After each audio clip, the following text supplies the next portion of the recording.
পড়ে গেলাম। আমার শাশুড়ি শেষ ভরসা ছিল। শাশুড়ি মার রূপ বদলে গেল। চোখ দিয়ে শুধু নোনা পানি পড়ছে, সেদিকে কারো খেয়াল নেই। সবাই নতুন বউ নিয়ে ব্যস্ত, রূপের গুণ বলতে ব্যস্ত। হঠাৎ করে আমার বড় জেঠি শাশুড়ি বলতে লাগলো, আরে দেখ দেখ, নতুন বউ তো পুয়াতি। সবার নজর এবার নতুন বউয়ের পেটের দিকে গেল। জেঠি শাশুড়িও জিজ্ঞেস করলো, ওই বউর কয় মাস, ডাক্তার দেখাইছস? মেয়েটা তখন লাজুক হাসি দিয়ে বলল, জি খালাম্মা, দেখেছি, 7 মাস চলছে। ডাক্তার বলেছে ছেলে হবে। এবার তিনি বললেন, শিহাব এর মা, তোমার ঘরে লক্ষ্মী আসছে, লক্ষ্মী দেখো। আসতে না আসতে নাতির মুখ দেখাই দিল তোমারে। আর এদিকে এই কথাগুলো শুনে আমার হৃদয় ভেঙে চুরমার হয়ে যাচ্ছে। বারবার আমার একটা কথা মনে হচ্ছে, আমার মেয়েটা কি হবে?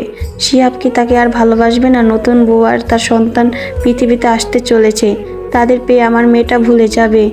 কিন্তু আমার মেয়েটা তো আর বাবাকে ছাড়া এক রাতও থাকতে পারে না।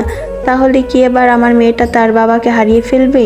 যখন আমার আর শিহাবের নতুন বিয়ে হয়, তখন শিহাব আমার হাত ধরে বলেছিল, হাফসা জানো, আমার স্বপ্ন কি আমার ঘরে ছোট্ট একটা পুচুক রাজকুমারী আসবে।